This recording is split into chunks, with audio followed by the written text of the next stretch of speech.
महाराष्ट्राचे मुख्यमंत्री माननीय देवेंद्रजी फडणवीस, व्यासपीठावरील सर्वच मान्यवर आणि जमलेल्या माझ्या तमाम हिंदू बांधवांनो, भगिनींनो आणि मातांनो,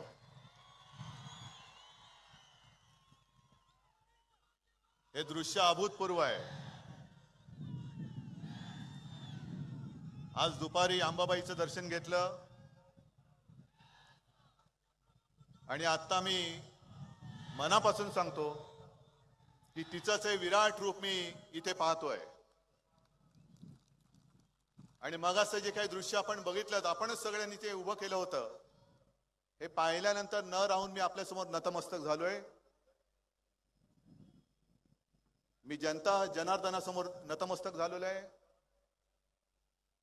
अंबाबाई समोर नतमस्तक झालेलो आहे आणि शिवरायाच्या तमाम मावळ्यांसमोर मी नतमस्तक झालेलो आहे। कारण आशीर्वाद तुमचे महत्त्वाचे आहेत।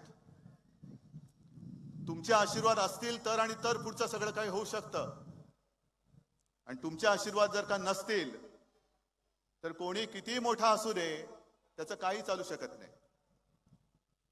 एक दोन दिवसापूर्वी होळी होती, होळीनंतर धुळवड असते, रंगपंचमी होते।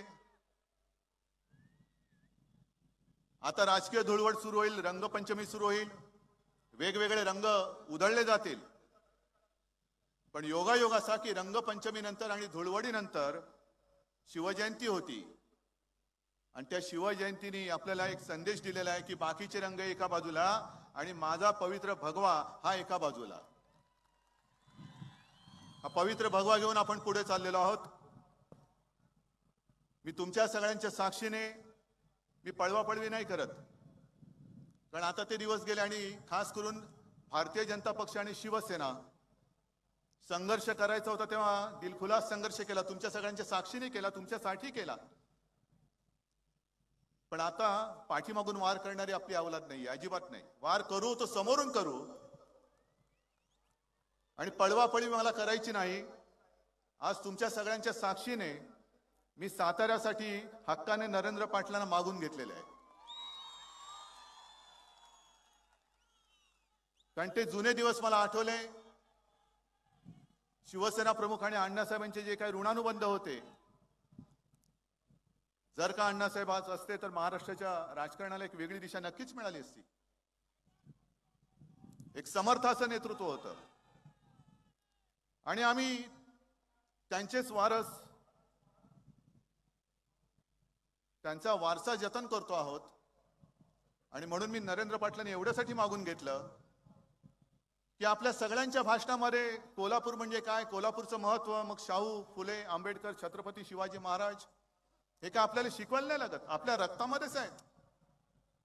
किंबहुना महाराष्ट्रामध्ये आणि हिंदुस्थानामध्ये शिवप्रेम रक्तामध्ये घेऊनच नवजात बालक जन्माला येतात, असं जर म्हटलं तर ते खोटं ठरणार नाही।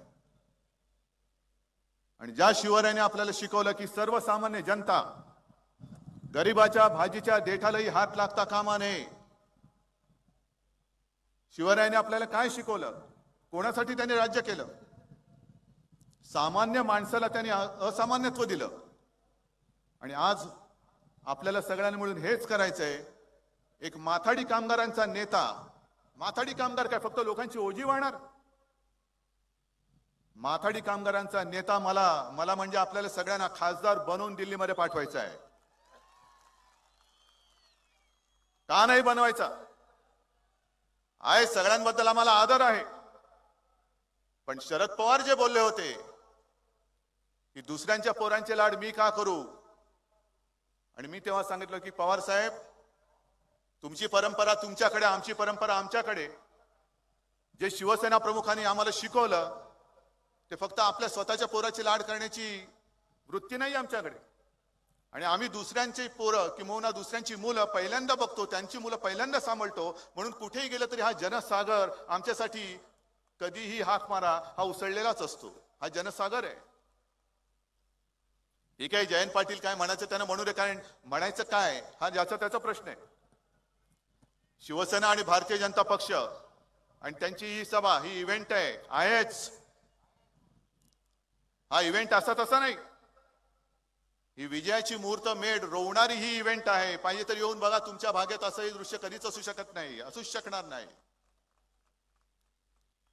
फक्त पंचायत माझी काय झालेली आहे, मी कार्यकर्त्यांचे मेळावे घेतले, मी आणि देवेंद्रजी दोघंही बरोबर होतो.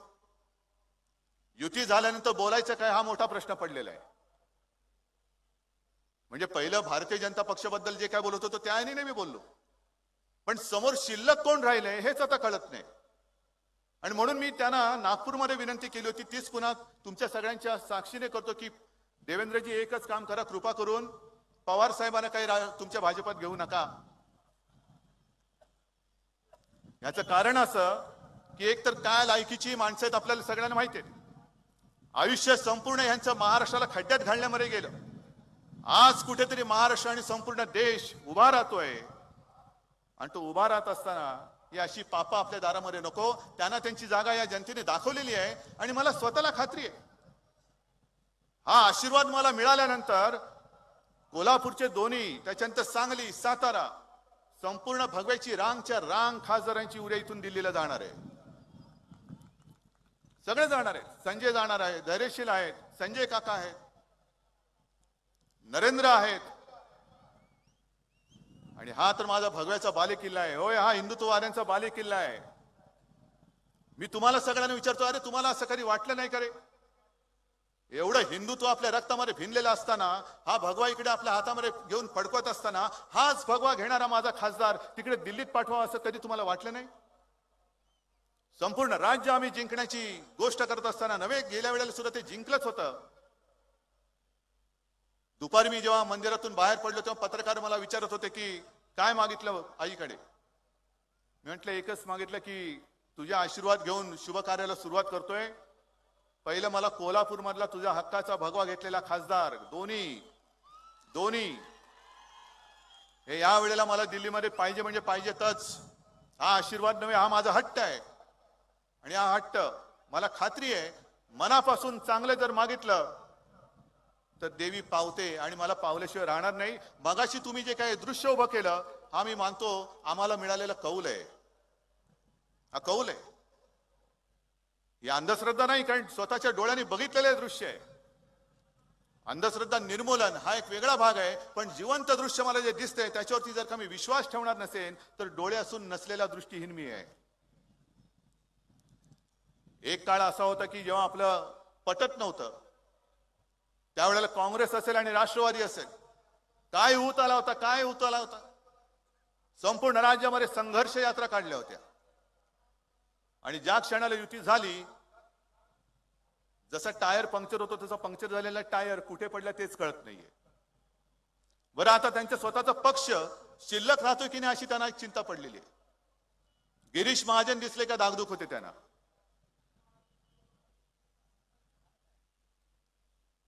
आणि रोज काँग्रेसवाले आणि राष्ट्रवादीवाले एकमेकाला चेक करतायत, बाजूला बसले. काय हो, आहात ना की गेलात? नाही गेला म्हणजे भाजपमध्ये नाही तर शिवसेनेमध्ये, तसे नाही. तसं त्यांना सगळ्यांना दीर्घायुष्य लाभो, मी कोणाचा वाईट चिंतणारा नाहीये. पण एकमेकाला हलवून विचारतात, आहात ना आहे रे, तू पुढे चल. शिवसेना आणि भारतीय जनता पक्षाने युती का केली, काय उत्तर देण्याची गरज नाही आहे. गरज आहे का रे? मी तर मागे मुख्यमंत्र्यांनी म्हटलं की आपण भाषण नाही केलं तरी चालेल, आपण दोघांनी एकत्र यावं, ही राज्याच्या जनतेची इच्छा होती. त्यांना दोघांना एकत्र फक्त बघायचंय म्हणून सगळे इकडे आलेले आहेत, बाकी गरज नाहीये. कारण संपूर्ण देशाचा जर का विचार केला, ठीक आहे, नकोत ना मोदी ठेवा बाजूला, ते काय 56 लोक एकत्र जमलेले आहेत, हातात हात आणि तंगड्यात तंगड. हातात हात घालायचं आणि खालनं तुझ्यात तंगड माझं, माझ्यात तंगड तुझं. अजून यांच्या जागेवर यांची भांडणे चाललेली आहेत. जर समजा एक विचार करा, कधी कधी वाईट विचार करायला काही हरकत नसेल, तो जर का नीट केला तर चांगला विचार अधिक चांगल्या पद्धतीने आपण करू शकतो. वाईट विचार हाच की समजा दुर्दैवाने त्यांच्याकडे सत्ता दिली तर काय शेंडा बुडका काय नाही, चेहरा नाहीये, कुठला अवयव धड जागेवरती नाहीये. चेहरा तर सोडूनच द्या, एक फक्त जर का तुमच्या या गावामध्ये ते जर का आलेच तर त्यांना सांगा की होय, आम्ही युतीचे मतदार एवढ्यासाठी आहोत कारण आमच्याकडे पंतप्रधान पदाचा उमेदवार ठरलेले आहेत नरेंद्रभाई मोदी. तुमच्याकडे कोण ठरले? कोण आहेत? जे दोघं इच्छुक होते म्हणजे स्वतः पवार साहेब त्यांनी माघार घेतलेली आहे, तिकडे मायावती त्यांनी माघार घेतलेली आहे. बरं स्वप्न तरी कसं असायचं? आपल्या बाजूला जो काही पाकिस्तान आहे त्या पाकिस्तानचा पंतप्रधान एक खेळाडू आहे, इम्रान खान. हा इम्रान खान एक खेळाडू देशाचा पंतप्रधान झाला. आणि आमच्याकडे पवार साहेब देशाचं पंतप्रधान पदाचं स्वप्न बघणारे हे क्रिकेट कंट्रोल बोर्डाचे अध्यक्ष झाले. म्हणजे दिसेल खुर्ची ती घे. खुर्ची दिसली, तुम्ही सुद्धा इकडे कुठली खुर्ची रिकामी ठेवू नका. जर दिसली खुर्ची तर खुर्ची कुठली असेल येऊन बसायचं, कारण मला खुर्ची पाहिजे. आम्ही कोणी खुर्चीचे वेडे झालेले नाही आहोत. होय, आम्हाला सत्ता पाहिजे, जरूर पाहिजे. सत्तेसाठी आम्ही एकत्र आलेलो आहोत, कारण आम्हाला खुर्ची पाहिजे ती या गोरगरीब जनतेचं भलं करण्यासाठी म्हणून पाहिजे. मजबूत देश. आम्ही म्हणतो ना, युती कशासाठी केली? देव, देश आणि धर्म. जो राम मंदिराचा मी मुद्दा घेतला होता, अयोध्येला जाऊन आलो, कारण थंड बस्त्यामध्ये पडला होता. पुन्हा त्याला चालना आली आणि मला स्वतःला खात्री आहे की पुन्हा आपलं सरकार आल्यानंतर लवकरात लवकर तिकडे राम मंदिर उभं राहिल्याशिवाय राहणार नाही, मला खात्री आहे. मुद्दा हालायला लागलेला आहे. आणि राम मंदिर आम्हाला एवढ्यासाठी पाहिजे की या देशामध्ये देशाची ओळख काय आहे? जसं पाकिस्तानची ओळख काय? दहशतवादी राष्ट्र. तसं हिंदुस्थानची ओळख काय? हा शिवप्रभूंचा महाराष्ट्र आहे. आणि देश म्हटल्यानंतर या देशामध्ये राम राज्य आहे, आणि ते राम राज्य आहे हे सांगण्यासाठी एक प्रतीक म्हणून मला अयोध्येमध्ये राम मंदिर पाहिजे. हे देवाचं झालं. देशासाठी देश मजबूत पाहिजे. आणि धर्म म्हणजे हिंदू. होय, आम्ही हिंदू आहोतच, पण केवळ हिंदू धर्म म्हणून आम्ही धर्माची भाषा करत नाही. जो धर्म आम्हाला गाडगेबाबांनी सांगितला आणि शाहू फुले आंबेडकरांचा जो काही धर्म होता, मानवतावाद, तो धर्म, त्या धर्मासाठी, तो धर्म टिकवण्यासाठी म्हणून आम्ही युती केलेली आहे.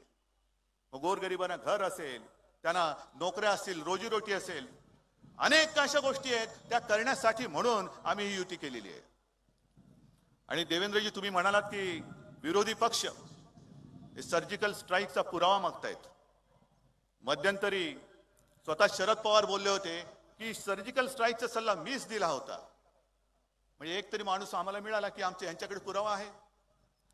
मग पवार साहेबांना मला सांगायचं आहे की पवार साहेब, तुमच्या सल्ल्याने जर काय सरकार वागत असेल आणि पाकिस्तानवरती सर्जिकल स्ट्राईक करत असेल तर मग भांडताय कशाला? जशी तुम्ही माघार घेतलेली आहे, तुमच्या पक्षाने माघार घ्यावी आणि सांगावं ना की नरेंद्र मोदी हेच देशाचे पंतप्रधान आहेत, किंबहुना माझा सल्ला घेऊन ते पाकिस्तानचा कंबरड तरी मोडतायत. पण जे समोर दिसतंय ते नाकारून टाकायचं आणि स्वतःची भ्रामक कल्पना घेऊन, भ्रामक स्वप्न घेऊन फक्त देशाचा आजपर्यंत केलेला चुथाडा. बरं ठीक आहे, इकडे खासदार कोण आपल्या समोर आहेत? राष्ट्रवादीचे, बरोबर ना? मी तुम्हाला सगळ्यांना विचारतोय, राष्ट्रवादीला मत द्यायचं असेल तर अजित पवार धरणं कशी भरणार होतं ते आठवा.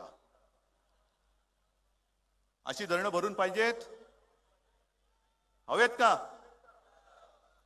मग आपण आहोत ना, आपल्याला जगदंबेचा आशीर्वाद आहे. आज सुद्धा दुष्काळ भयानक आहे, पण त्या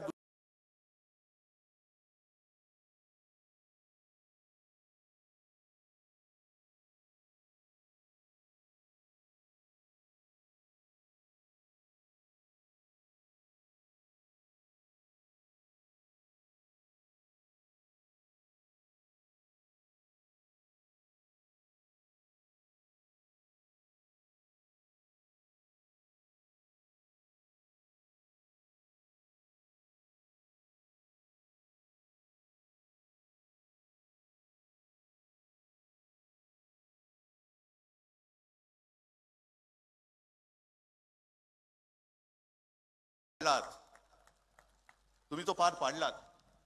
बाकी मित्र सगळे सोबत आहेत. आठवलेजी आहेत, जानकरजी आहेत, मेटे आहेत, सदाभाऊ आहेत. सदाभाऊ, तुमची तोफ मला आता तिकडे हातकणंगलेमध्ये पाहिजे.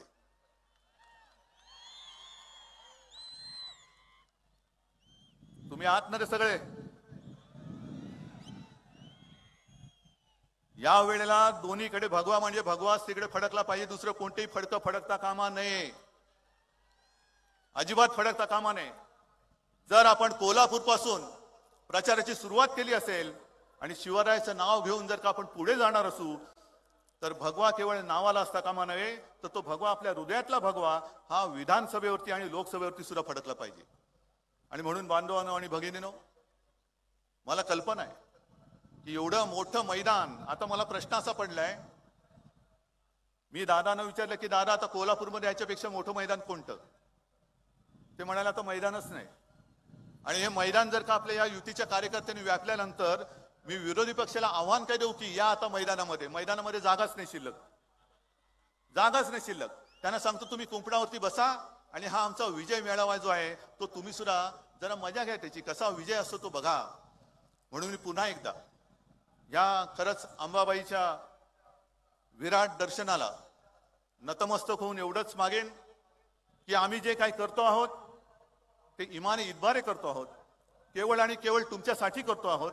आणि तुमचे आशीर्वाद हेच आमचं भांडवल आहे. आणि या भांडवलाला, या विश्वासाला आयुष्यात कधी मी तडा जाऊ देणार नाही, एवढं वचन मी शिवरायाच्या साक्षीने आपल्याला देऊन तूर्त आपली रजा घेतो. जय हिंद, जय महाराष्ट्र. सगळ्यांना 2 मिनिटासाठी विनंती आहे.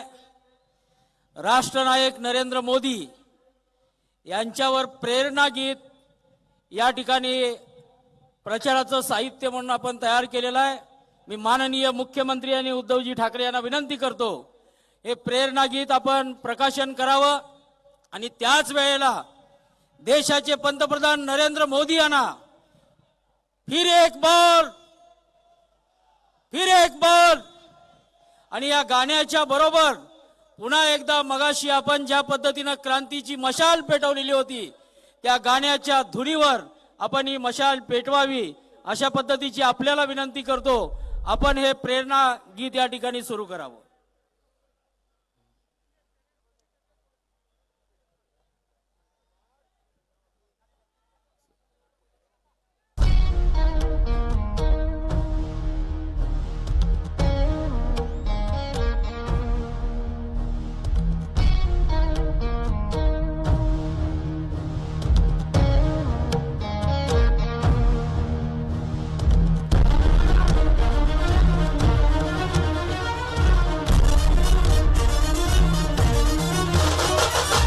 जननायक तू, राष्ट्र उद्धारक, समर्पणाची मूर्ती तू, या देशाच्या या जनतेच्या आकांक्षांची पूर्ती तू. हे जननायक तू, राष्ट्र उद्धारक, समर्पणाची मूर्ती तू, या देशाच्या या जनतेच्या आकांक्षाची पूर्ती तू. ध्यास नव्या भारताचे, समृद्ध महाराष्ट्राचे, ध्यास नव्या भारताचे, समृद्ध महाराष्ट्राचे. मी आपलं हार्दिक आभार मानतो, अभिनंदन करतो आणि सगळ्यांना विनंती करतो या कॅनवा गेल्याशिवाय इकडच्या रस्त्यावर कुणी जाऊ नये. आपल्या नेत्यांचा कॅनवा गेल्यानंतर आपण तिकडे जावं. धन्यवाद.